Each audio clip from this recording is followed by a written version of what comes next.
Match number 1, the Doge Squad versus Fun-GaminG. Taking a look at the rosters and the journeys of both these teams as we get to revisit Doge Squad once again, and Fun-GaminG fighting to stay in the Gold League. Fun-GaminG had a little bit of a difficult season, 3-4-0. No tiebreakers for them. The Doge Squad returns. We see a couple friendly, familiar faces. Oh yeah, Turkey Vulture, Mr. Church, God, and of course Bobo. Konig Rosnake. Bobo, one of the best T32 performers of all time, at least from the qualifiers. Fun to see that. And then, you know, Stark Predator, Facepalm, Logovas, Loki, and Snowfail yes, were the newest additions after the roster changes for Fun-GaminG. Let's see how they're going to perform. The first map, I believe, is going to take place on Steps. And a couple quotes came in from the Doge Squad, which I'll speak about a little bit later. But they're excited to be here, and this is a team that likes to have a lot of fun, and that is reminiscent of the Googly Bobbers as well, because those a team that like to have a lot of fun. Unfortunately, Googly Bobbers had a very tough Season 4. Yeah, well, we'll have to see if Doge Squad is going to be able to have quite as much fun as they hope for battle number 1. Well, let's see if they can pick a couple more pieces of our commentary to put on the soundboard in tonight's matches. But the countdown is almost complete, Real Kill. Let's go ahead and detail the tanks. All right, looks like we're going to have a Pershing, 4 1390s and 2 T1 Cunninghams for the side of Doge Squad. On the side of Fun-GaminG, we have got a T69, 4 1390s and 2 T1 Cunninghams. Not a huge difference there, but that Pershing versus T69 pickup, you've got a very autoloader-centric team in Fun-GaminG, but you've got consistent fire with Air G and that Pershing for the Doge Squad. They will be the blue team, of course, spawning in the south. And in the north is the red team, that is Fun-GaminG, following Euro Maiden. And the 1390 being the lead scout here first. A little bit of a scouting run, nothing spotted yet. It looks like that'll be because both teams will be going northeast, southwest, so we're going to get that polarization that we're not, not unfamiliar with. Ooh, Euro Maiden crashes a little bit into the rocks. Nah, he doesn't damage himself. He's okay. Just woke up the radio man a little bit. Poor radio man. That guy goes down a lot in the 1390. He goes down in the Pershing and T69 too all the time. Radio guys just don't have a nice life in tanks. That is a good idea for a segment. Just day in the life of the radio man. Dude, it would be the stuff keeps breaking down and blowing up. The KB5 radio man. Yeah. He sits in an R2D2 unit. he is R2D2. That'd be fun. Yeah. Hope you guys enjoyed some of the segments we did for the Season 4 finals. We may air a couple of them today, so stay tuned for that. We had a lot of fun making them. AZP and the T1 getting closer to the rest of his team, who've now put themselves up to the mountainous range from the hold-down positioning here from Snowfail. Now falling back on the T69, but Dulo and Rock Sunny still staying together on the mountain, while the other two team members, along with AZP, moving up on the east side. As they move up, they're going to eventually find, I guess, that the east is mostly open. But this is because Doge Squad's strategy, I think, is to wait out this first one and play similarly to what we've seen from, I think it was Arbis versus Fun-GaminG, if you remember the regular season, which is play their game. Play it slow, don't get too aggressive. Fun-GaminG is very good defensively. They make their shots count in those respects. They don't make any mistakes when it comes to playing defensively. And when they try and get on the aggressive, that's when risks have to be taken. In World of Tanks, that's generally it is. If you're going to be moving, you're going to have a bloomed reticle, you're not going to be able to zero your shots as well. RNG, I mean, you can make a lot of the shots count, but at the same time, there's a lot of risk involved, whereas your opponent's going to be sitting still, perhaps aimed in on your position already, and they should be able to repel any kind of aggression, at least at this point. I mean, look at AirG's position. That Pershing will have optics on it, which will be very nice, as opposed to the T69 from Fun-GaminG, which will not have optics. He's going to have vents, gun lane drive, and vertical stabilizer. Yeah. So that's more of a aggressive damage-dealing loadout, where you've got a Pershing with... He's got a V-stab. He's got a gun rammer, but he doesn't have anything like vents. But he does have optics. And that range can really make a difference. And that scouting, especially in that type of position, using those bushes as cover in a higher position where if he does get spotted, he has the strongest chance of any of the other tanks to have those shots bounce off the front of his turret. Precisely. And with that, Pershing has pretty solid camo too. Not the best, but a medium tank all the same with decent camo. 1390 should be able to snipe pretty well. Looks like Housing Hippo will be waiting to cover the east. He's got a little of a blind spot, but not too much. And it looks like we're going to have some motion in the north as Doge Squad is going to be sending COD up the west side. And he'll begin his little bit of scouting. We've got guns moving that direction. I saw the Pershing Air G moving out in that direction, at least his turret was. So we should see maybe a little bit of a development from COD, but it'll take a minute or two before he finds anything. And on top of that, I don't think Doge Squad has any tanks currently in any good enough positions to fire on any of the Fun-Gaming defensive positions. No, it's very spread out from Fun-Gaming right now in the gap at the center of the map. So using the valley in the northeast, Fun-Gaming has used that as cover. Now they're moving all the way to the north, thinking that there could be a western swing coming from Doge Squad. Not the exact case. But we're still plenty of time in the match, in the battle, Rookkill. 5 minutes, 30 seconds. Okay. Well, it's not too big a deal. I think what you saw Fun-Gaming going for was a timing. They were going to expect that at about 5 minutes, 6 minutes, if Doge Squad was going to be aggressive, they were going to go west, then north, then cut back east across their opponent's cap, at which point they had moved into that defensive position. You see that 1390 is currently sitting there, ready for that kind of an attack. Now, Doge Squad has not done that, but this is Fun-Gaming trying to be proactive in their defense, because they can't very well shift from covering the western approach on their cap to covering the south quite as effectively. They're actually exposed right now to an attack from the south. Should Doge Squad decide to do that, as we can see, they're not. No, now we're past the 5 minute mark, and both teams playing uber defensive, a little bit passive. They don't want to take any risks in the first battle. This is where you start the series. If you start off on a bad foot, that's a great way to... And Steps is that map where there is hesitation and trepidation. There's not a lot of fast engagements, but when it happens, it's usually fast caps or, whoa, this is something coming out of left field. It's not a standard. Yeah, the engagements are hard to reach because of the open ground. Yep. There's some points in the map where you can make those approaches. You can kind of do that with the middle road. Still some exposed areas.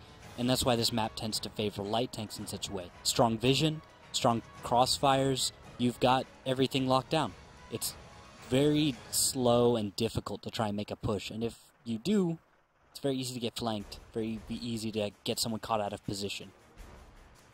3 minutes, 50 seconds. No engagements, no shots. No damage being done to either side.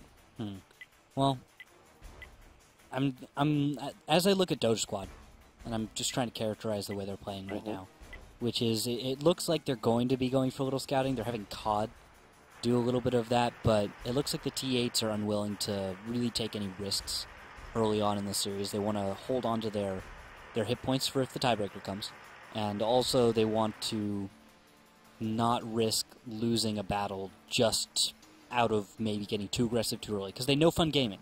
At least I would have expected that they've watched the Gold League enough, they've studied this opponent, and there's more footage on them, whereas Doge Squad doesn't really have much footage out there of them except from maybe previous qualifiers.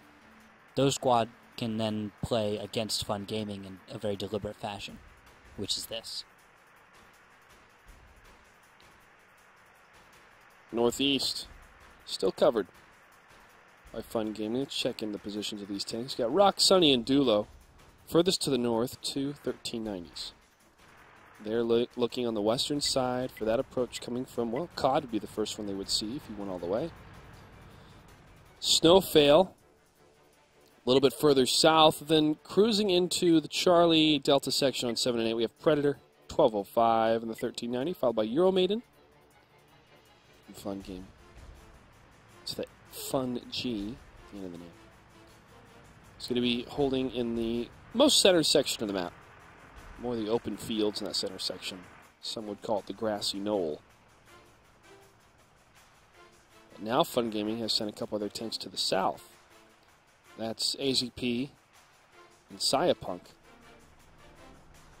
But are they going to get aggressive enough? And Air-G should be able to spot them once they get within about, I guess, just under 400 meters with their 1390s spotted. Certainly T1's, no, the camo's pretty good. Probably about 350 meters before the T1 gets spotted. Those are both T1s. They're both T1s. Oh, okay. They're both T1s. Not enough damage to engage and not enough hit points to stay alive long enough in that fly cap. And also, unfortunately, it should be noted that the T1s don't have quite the view range to compete with a Pershing. They will certainly be spotted before they spot the Pershing. Because of, you just don't have very strong view range on a Tier 1. The optics aren't good enough. Even with binocs and stuff, you don't really achieve that 400-plus meter view range that a Pershing can, which is amazing. And now we're going to just see that proven as Air G is looking towards those two T1s from Fun-GaminG moving in on the cap. And there's shots fired. First one does miss, though, from Air G. This is that attempt to accumulate points in damage in case there is a tiebreaker. 2 down. And there's a little motion from Predator and Euromaiden as well. They're going to be moving up in their 1390s slightly to the north of the cap, but I guess they're going to retreat after that T1 push kind of didn't work too well. Revealed slightly where Doge Squad was. And didn't really do much for them, though, at this point in the Nope. battle. Bit late for some T1 sacks. And all that will do will give Doge Squad a good 300 points of damage to go towards them later in the series and maybe force Fun-GaminG to do something more aggressive to try and get those points back and maybe get a victory and keep them out of a tiebreaker. 5 more seconds. This will end in a draw between the two teams. 1 and draw. Well, that's the nature of steps sometimes when it's the first map that's chosen. But I want to take this opportunity to read the quote that the Doge Squad leader sent me when we were asking about some of the team profiles and what they've been up to since we last saw them in the qualifiers. And he explained a little bit about who the Doge Squad are. He said the Doge Squad started as a very relaxed team for doing tournaments in the Reddit community, but this changed with our entry into the Season 3 Gold League qualifiers and eventual elimination in the semifinals. The Doge Squad went on to have a dominant season in the Bronze League, and they finished in 3rd, 4th place, then moving on to the Silver League for Season 4. So they've been battling out in the Silver League. With Silver League came a new pool of talent and a 60% turnover, making Doge Squad a very young team going into the playoffs in the Silver League. Doge Squad is very much a group of laid-back, fun group of guys who enjoy fun maybe a little too much. Be it our production of a soundboard or some of our favorite casters to our off-the-wall strats on certain maps, fun is the primary reason for our play. And that's good to hear, because we want everybody to have fun when they're playing World of Tanks. Yeah, it's just what you do. Yes. It's the game. Yes. Yeah, but it's odd that they left Reddit, and a lot of them have kind of signed up with PBCAC, so Kitties, which are also known for being a very silly clan in World of Tanks. We saw them during the Clan Wars Invitational. That was a lot of fun a while back. If you guys could check out the VOD, go ahead and do it. But that was the last time I got to see some of these players, and it was cool to see them, their names pop up one more time, because we see them in qualifiers every single season, but they hadn't been able to break through. And I'm not sure yet, after that first battle, what to expect from them. Well, Ents will maybe be a different story between these two teams. Again, Fun-GaminG still trying to fight to stay in the Gold League. Doge Squad, this is a great opportunity for them to join us for next season, Season 5, and a chance at that prize pool. Finishing up the quote from the Doge Squad. He says, the Doge Squad is very much looking forward to a season of Gold League, and one of our main mottos happens to be, you can't deny the Doge. Nice. Thanks. Yeah, I think That's that was one of my right? quotes. Yeah, I can't deny the Doge. That's from Cognitive Rattlesnake. Cognitive Rasnik, right? Yeah, it's Rasnik. Rattlesnake? Did you write down Rattlesnake? It's typed as Rattlesnake. So I think maybe what happened is that autocorrect. Autocorrect. Right. His name's it's not Cognitive Rasnik. Rasnik, and he's the acting head of Doge. So all right. Wish them the best of luck. And here we go into battle number 2 on Ents. Screwkill, what do we have for tanks? All right, I'm looking at 3 AMX 5100s, 2 IS3s, and 2 T1 Cunninghams for Doge Squad. For the side of Fun-GaminG, it looks like we'll have the same lineup with 3 5100s, 2 IS3s, and 2 T1 Cunninghams. So we're going with that more and more common lineup of the 3 5100s, 2 IS3s, as opposed to bringing 3 IS3s. And the IS3s tend to run in pairs, so that what they can do is they can hit for a good 800 damage between the two of them, which is most of the hit points of Tier 8s on the battlefield. Doge Squad now pushing past the F line. Now going to the Echo line. They're getting closer to those city blocks. Rock Sunny's not loaded yet. Euromaid may have spotted most of them. But what is Cyberpuck doing over there in the east? He does fire on, that is Housing Hippo. 5100 in the south. Housing is able to get away from that, not taking any damage. T1 fight may happen on the 6 line. And then we have a potential flank on the current positions of Doge Squad. Doge, having taken up the E2 courtyard, are set up to maybe deflect aggression from the north, but from the east there could be a bit of a push that could come in, and well-timed by Fun-GaminG might be able to beat Doge Squad's position. Cyberpuck lands 2 shots, one into Turkey Vulture, the other into Housing Hippo. Okay. Yeah, that's really going to hurt. Turkey Vulture down to 1,037 and Housing down to 989 hit points. When it comes to the beginning of the engagement, that's going to hurt. Now, Cyberpuck did take damage himself, 1,202 hit points left on him, but still not enough to make up for the amount of damage Fun-GaminG has been able to deal early in this battle. Now Cyberpuck turning his attention towards the tank COD. It's a little T1 that's moved to the 6 line. COD Rasnake. Rasnik. You're saying that on purpose, aren't you? Yeah. Now moving up to the north side. Rasnik could have a good area of flank fire from the northern section. He could, especially because it doesn't look like Fun-GaminG has sent anyone up to the very far north to cover that approach. Yeah, at least to cover it for one of the heavier tanks to move into his position. As a T1, I mean, if you had a T1 battle or got on the flag cap, that would be a thorn in the side of Fun-GaminG, and also turn some of their attention to the north, allowing for Doge Squad to push up. Precisely, it's a timing. If they can get Dulo out, that T1 gone, they can begin pressuring the cap, and they can begin their southern pressure. Now, of course, before you get on the cap, you want to start the engagement. But if you want to pull a gun away and then start the engagement, that works too. It's just very tedious how you have to deal with that, how you have to manage that situation.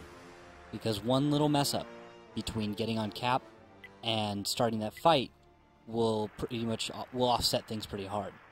I mean, if you fail to start the engagement sooner, if you're going to lose the T1s, right?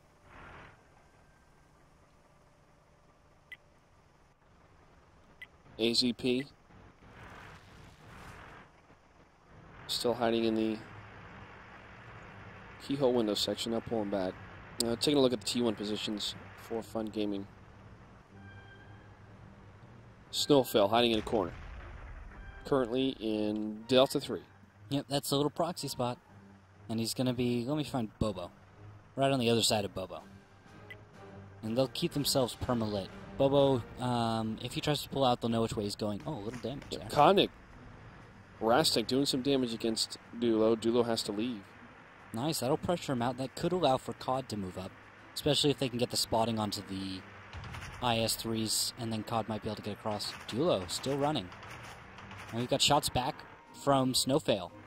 And Koenig will have to find good cover, as it does look like, what was one of those tier 8s I thought I saw moving up? It must have been Rock Sunny, who is currently in a 5100, and has actually fired 1 shell.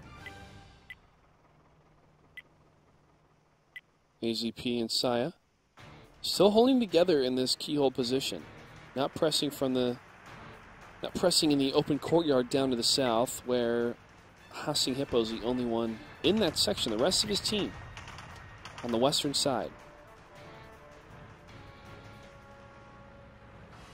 And as I look at the positions, there has been one very small shift. I think that was Turkey Vulture. We're trying to figure out what to do with him. I think Doge Squad is wanting to attack.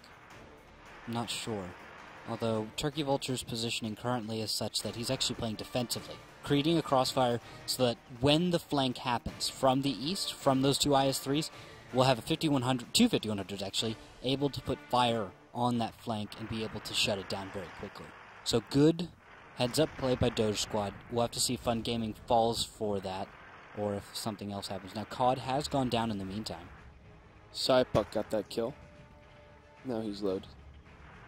Alright, good play by him, knowing that the T1 was going to probably cross at an unexpected time, at least waiting a whole minute before deciding to cross and maybe hoping to catch off one of those IS-3s off guard, which, well, Saibo wasn't. Looks like Housing Hippo getting himself shot from one of the windows. He is now down. Oh, never mind, he didn't take damage. That was his reload, sorry. Firing off at Saibo through one of the windows. There's a very small spot in the top of an IS-3, did you know, that you can pen. The plate on top? Yep. A very thin plate. It doesn't seem like it because it's so sloped, but it's actually an incredibly thin plate of armor that you can pen with quite a few Tier 8 guns. When you play a T-34, since you are a higher profile tank, it's a good place to penetrate the IS-3s, especially in a brawl mode. Mm-hmm. And on top of that, if you can get an HE shell with a high pen tank right into the top of that, you can knock out the commander and the gunner in one shell. Yeah. Yeah. Messes them up pretty good. At the 3:30 mark, stalemate between both teams. Only one tank's been destroyed, the T1 COD, earlier on by the IS-3 Sayapuk. And a lineup shot fired from Air G. Did not connect. Okay, but now look at the positions of Fun-GaminG. We've got a split with Rock Sunny, Your Imagined Predator on one side.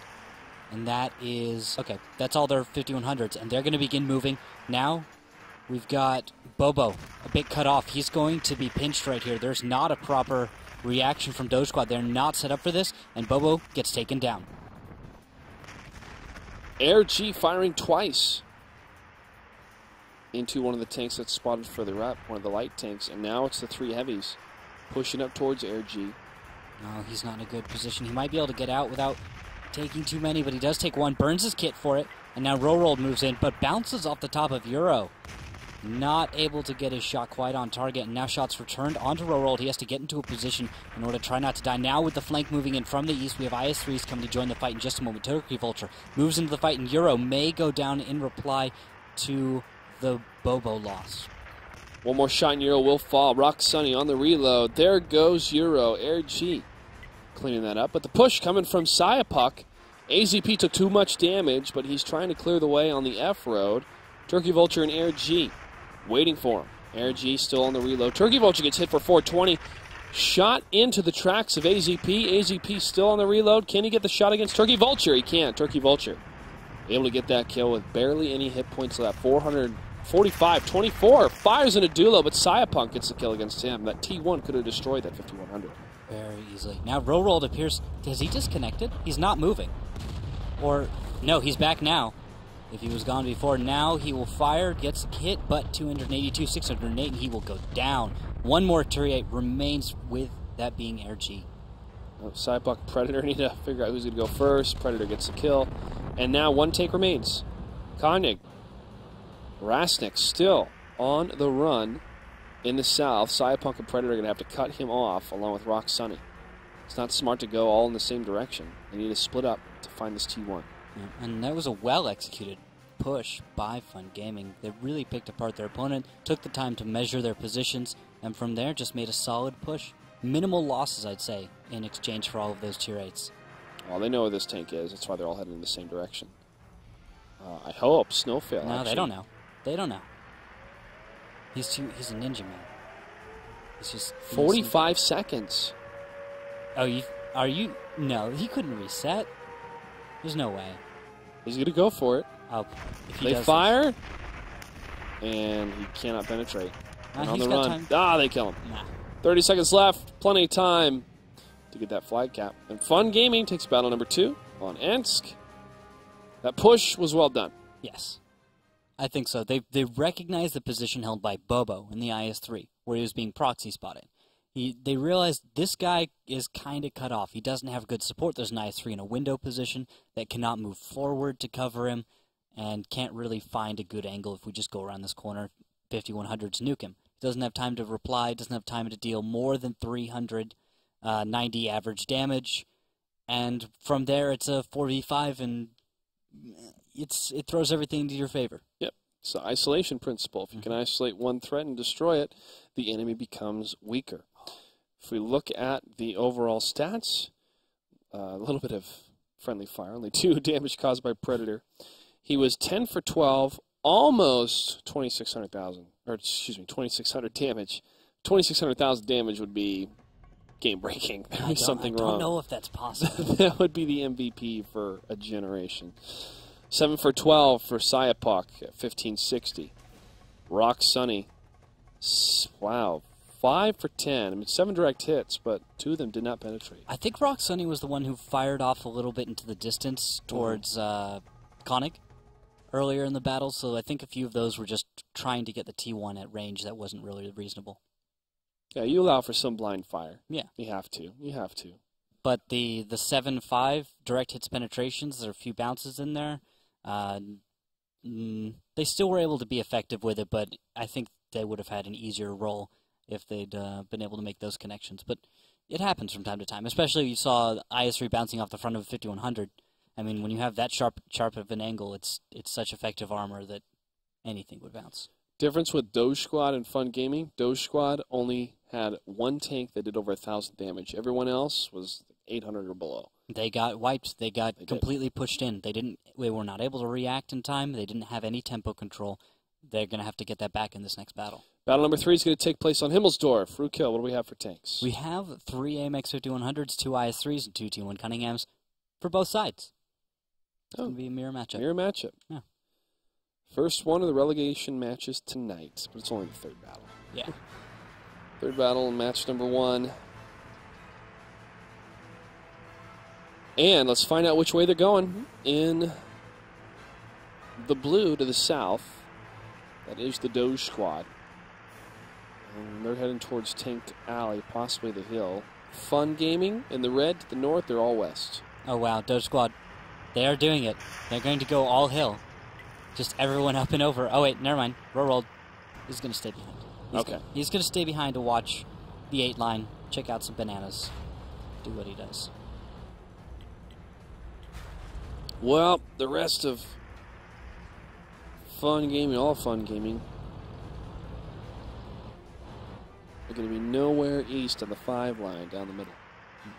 5-6 line. So, western side, Euromain's going to do some blind fire to potential locations of a T1. Nothing's going to be there. They're all going to the hill. Little choo-choo train of death going there. Turkey Vulture leading the way.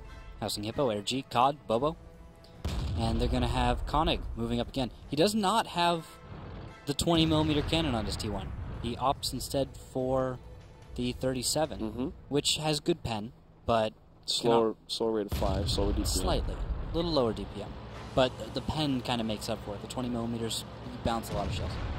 And if he finds a 5100 and starts shooting in the back, he can get more consistent pens with a little bit more damage. It works out pretty well. It's a good tier 8 killer if he gets a chance to, but he's not going to be able to deal too much damage unless given an absurd opportunity, you know? I mean, he'd really have to find himself just in the middle of a fight with bigger targets to worry about than him to get out anything big.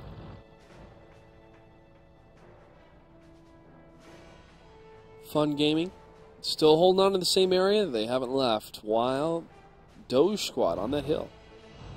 Not spotting any tanks yet. And this is where it can get difficult for Doge Squad in that decision-making process. Do they keep going into the Hornet's Nest that will be Fun-GaminG in the northern section, since they haven't spotted any tanks yet, meaning they either have to be in the west or in the north?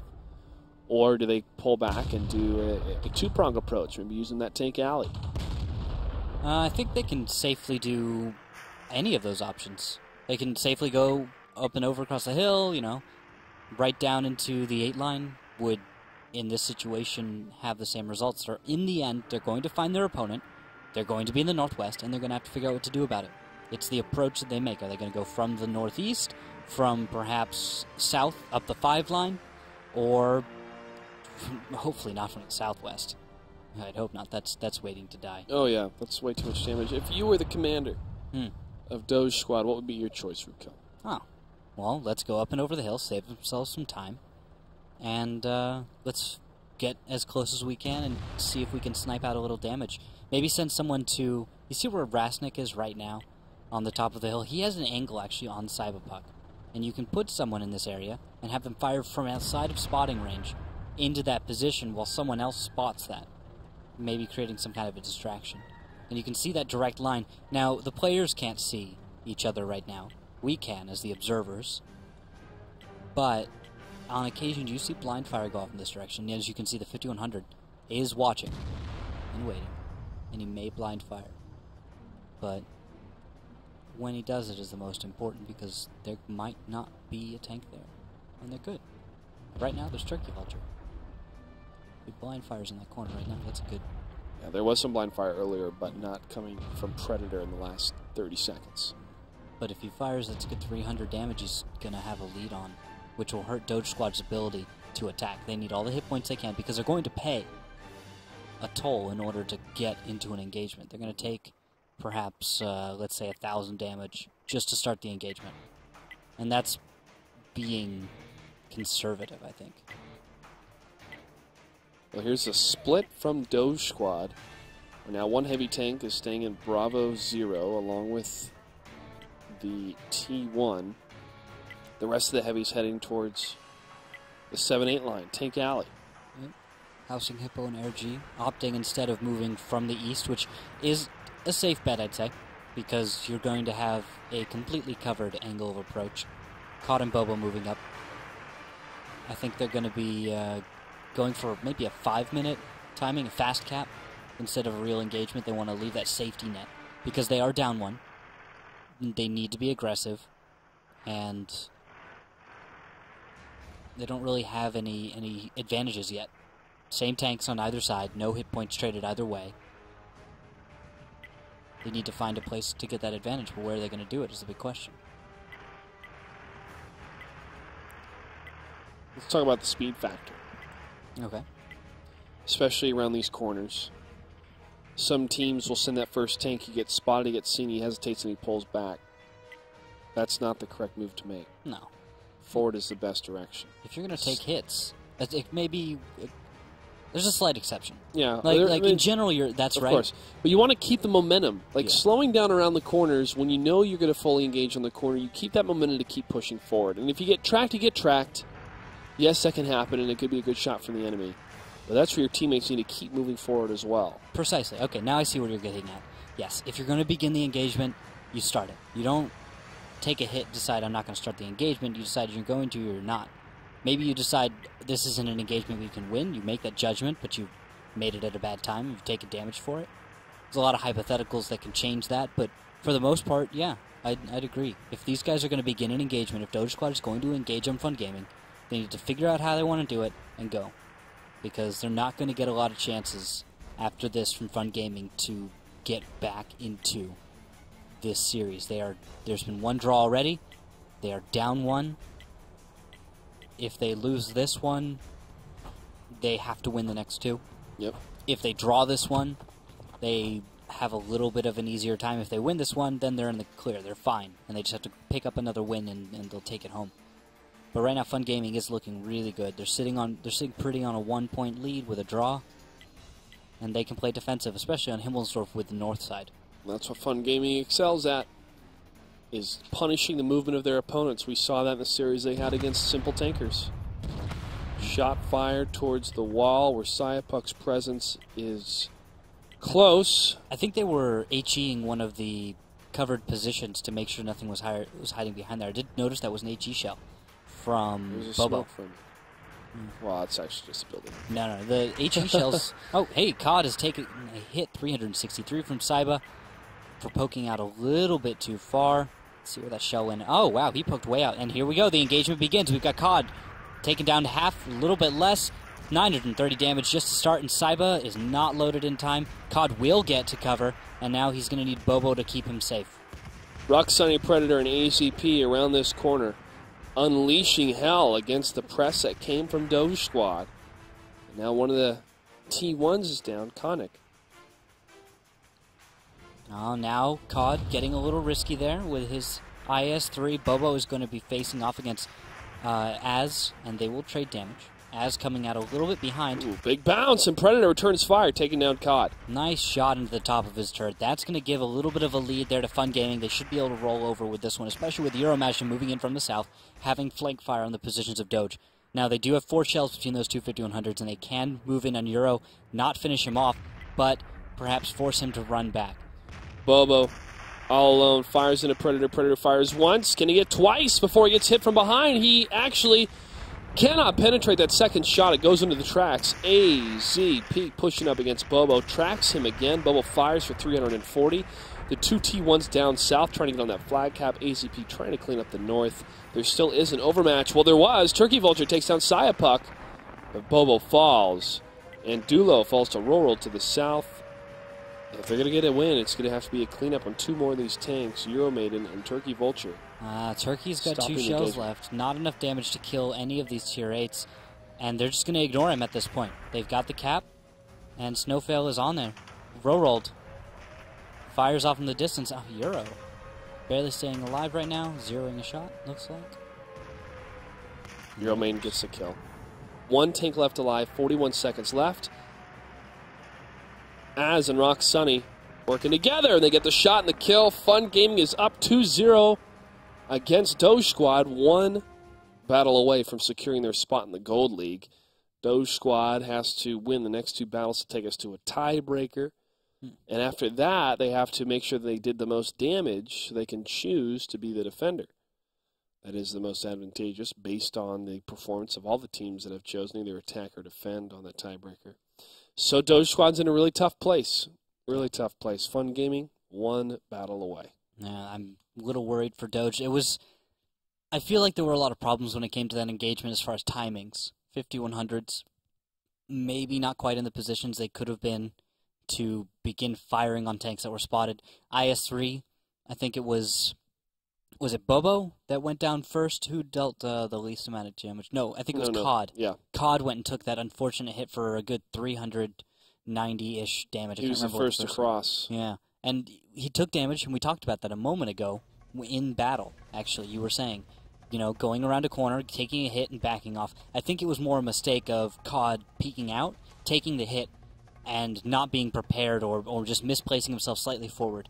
And then a good play by the it was Saiba, I think. Sayapuk, who was behind the keyhole.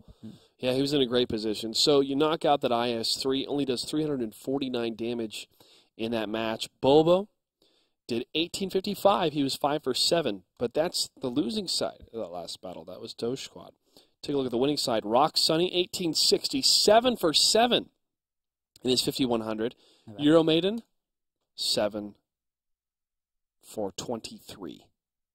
That's a lot of blind fire. 23 shots fired from Euromaiden.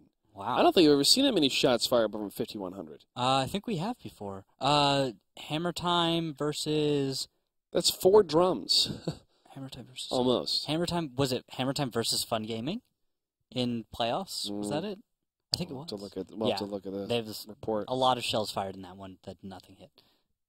Well, it's paying off because they do have 2 wins. 1 battle away as we jump into battle number 4, taking place on Ruinberg between the Doge Squad and Fun-GaminG. Ruki, what do we have for tanks? Looks like we've got 2 5100s, 2 IS-3s, 1390, and then 2 T1 Cunninghams for the side of Doge Squad.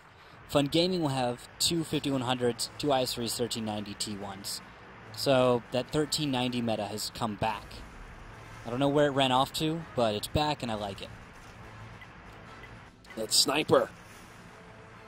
That glass cannon. Yeah, 5100.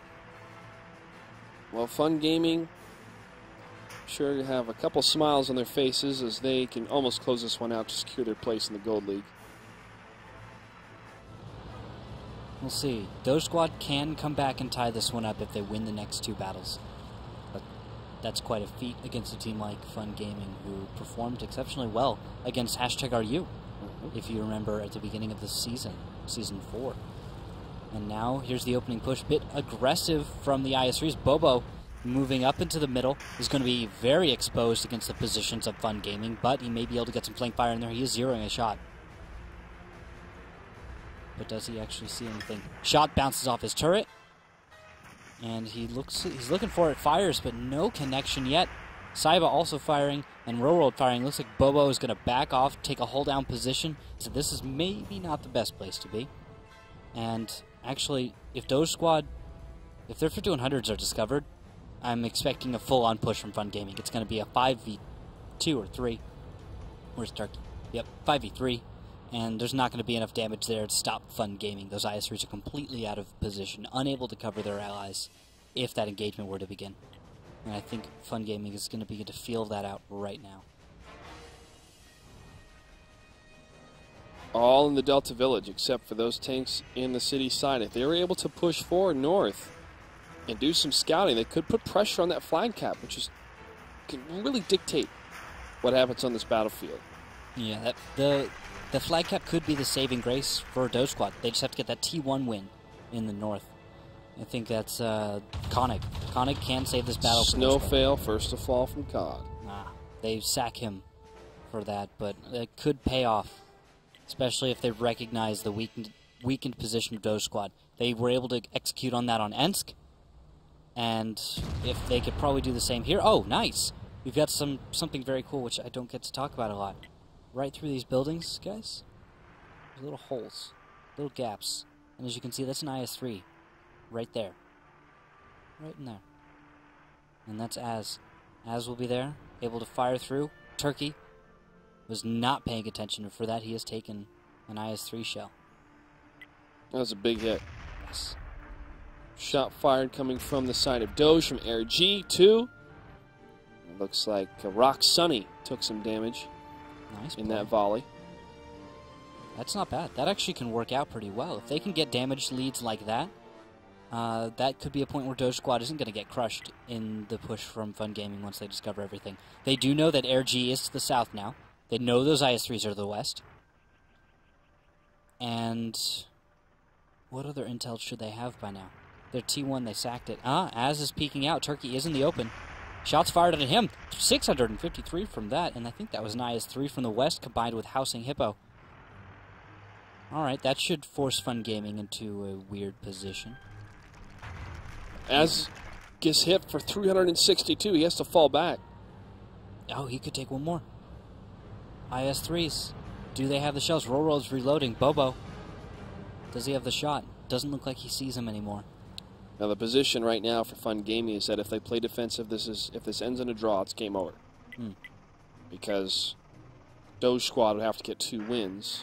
Draw would mean an automatic victory for Fun-GaminG. So now they're going to pull back. They're going to leave this place. Is Doge Squad maybe going to pull out of this and go for a fast cap? I think they've got enough time with 5 minutes and 40 seconds left. They'll pull out of here maybe with those 5100s? What do you think? No, they have left. COD is the only one that's staying in the Delta Village.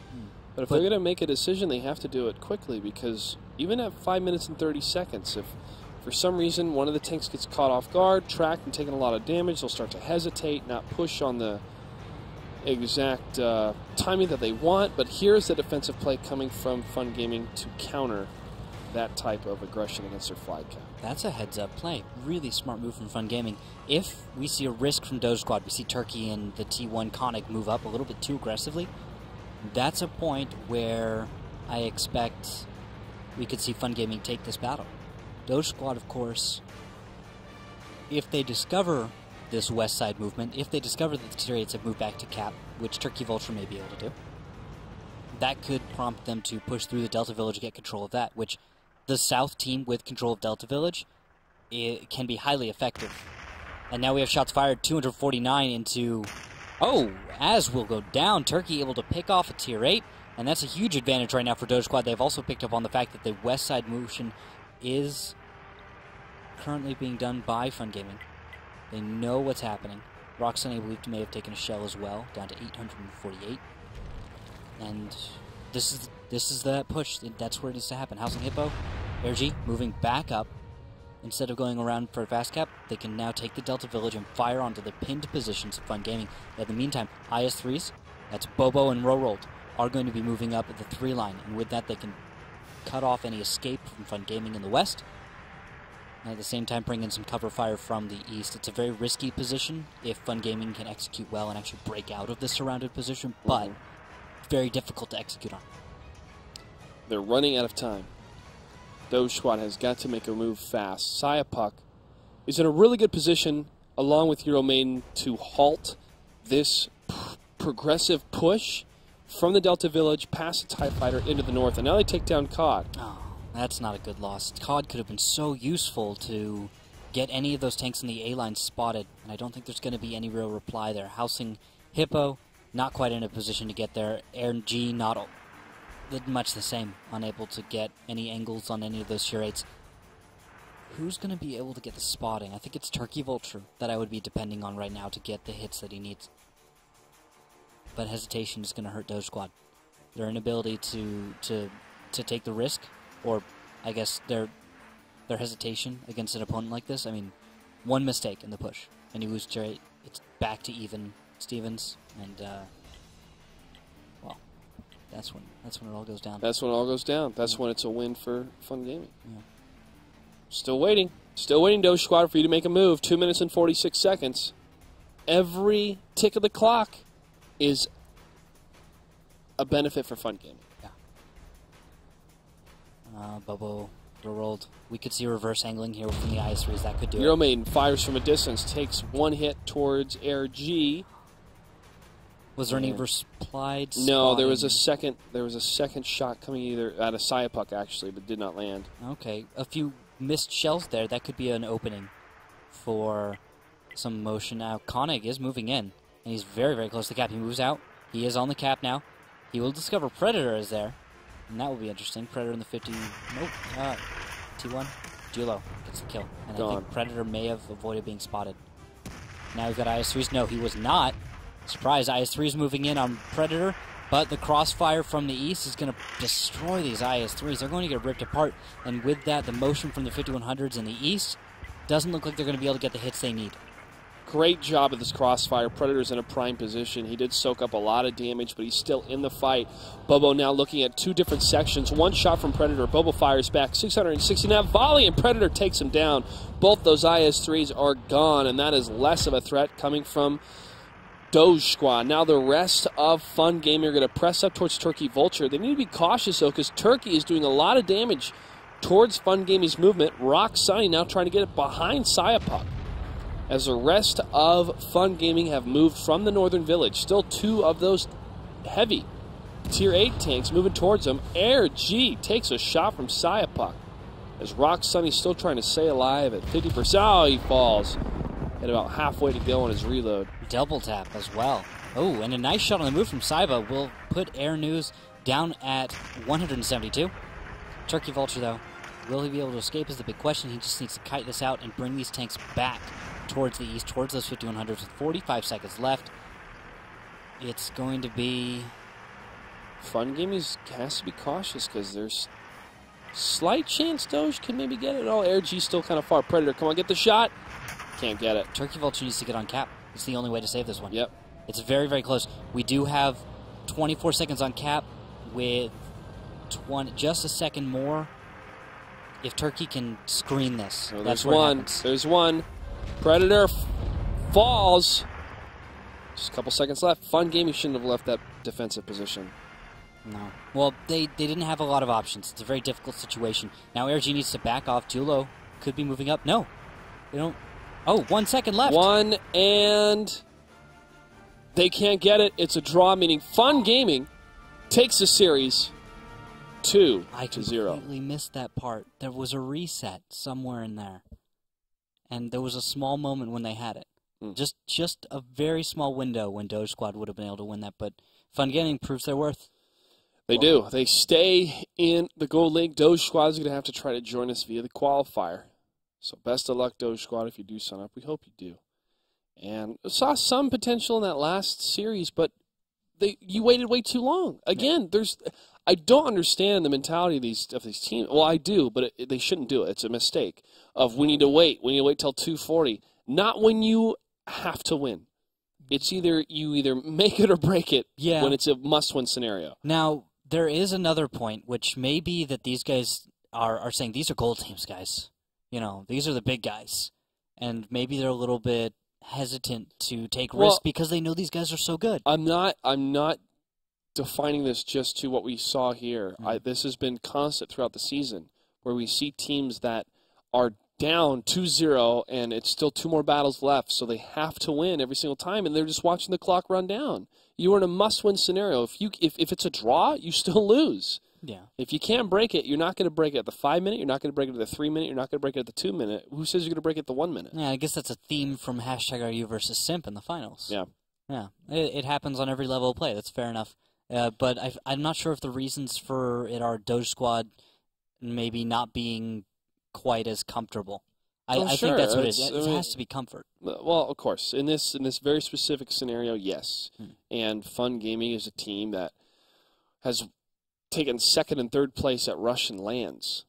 So it's not a trivial team. None of these teams are trivial, obviously. But it's one thing that I've noticed, that these teams are not understanding the principle of time when you're down 0-2 and there's been a draw in the series. But with that being said, all these teams have been improving every single season to the extent of #RU becoming our Season 4 champions.